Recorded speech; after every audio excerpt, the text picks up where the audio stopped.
Alaysia is my new race. Well, they're not actually that new. They're probably new to you, as I've only started introducing their antics to my channel quite recently. I've come to basically give you the basic lore book on Wild Alaysia. Lore being spelled L-O-R-E because I can't speak very well, I'm afraid. So I'm just letting you know that's what I'm meaning when I say that. Not law, as in legal. But lore, as in the backstory of a planet or realm. I think that's what it means. Anyway, Wild Alaysia, you can see my 2 bits of animation that I've done about Wild Alaysia playing here. It's basically a very casual land in its own way of primal carnivorous CG animals. Now what's quite interesting about these characters, they're actually said to be CG in their realm, but it is said that if they ever exit their realm, they will take the form of regular animals. However, they will still possess their human knowledge. You will notice these animals are very human-like, as you probably can see in the way that they have great table manners when they're, say, dining. I mean, look at this. She's probably eating that very like we would. You can see we've got limited movement. I'm afraid that's because of how these models are made. However, I cleverly wrote a twist in the story that some Wild Alaysians, a bit like myself actually, are born with limited movement. I've got a condition that restricts my movement slightly. And basically, yeah.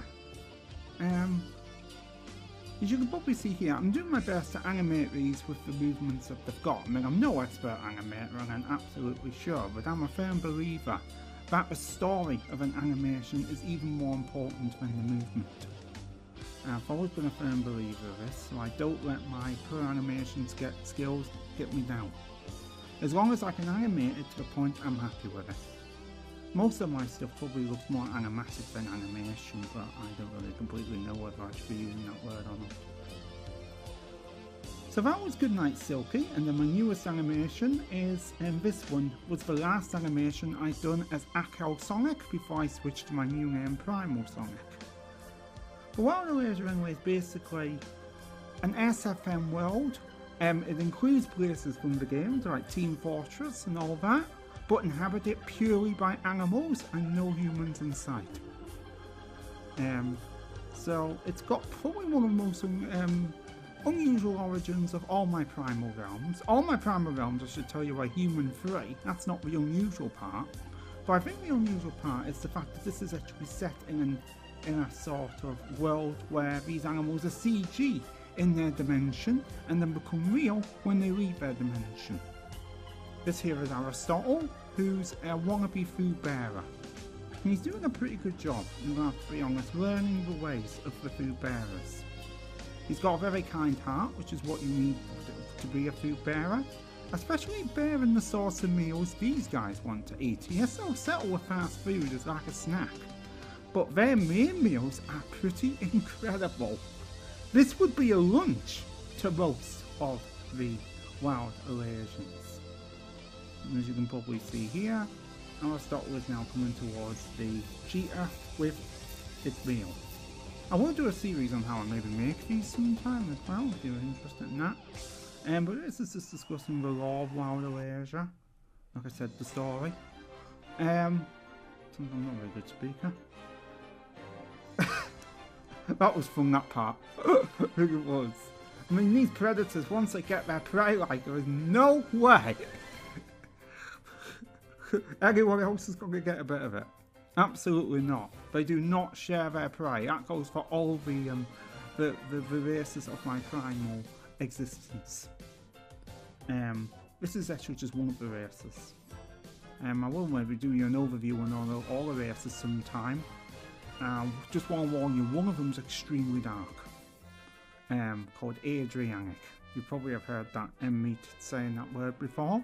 It is made up from the word Adrian, and it's supposed to be the reason why it got its name was because my laptop Adrian discovered it. That is actually how it got called Adrianic. It sometimes escapes the law, you could say, the dark paleo a little bit, as it's been rebirthed as. So here we actually see the cheetah thinking back to, I am sort of explaining this animation a little bit as well.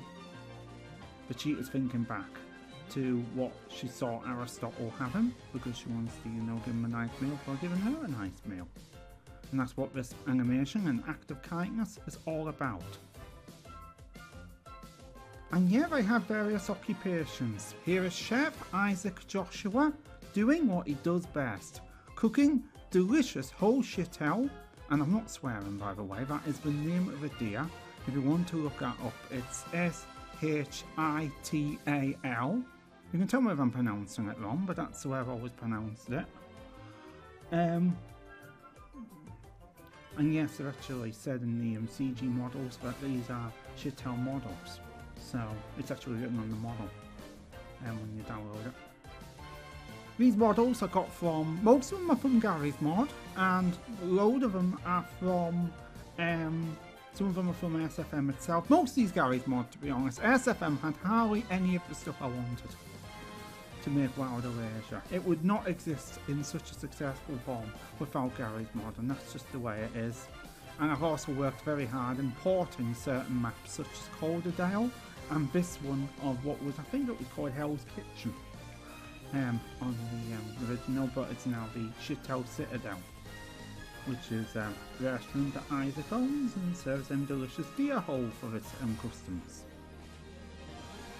This is part of my primal existence, so due to that, it follows by golden rules of my primal existence, such as totally bloodless and mace-free animals, basically allowing them to practically massacre each other without it being horrendous. It is quite, you know, startling. So thank you very much for listening to this basic lore on what Wild Alaysia is. I certainly hope you enjoy seeing another animation about Wild Alaysia soon. Goodbye.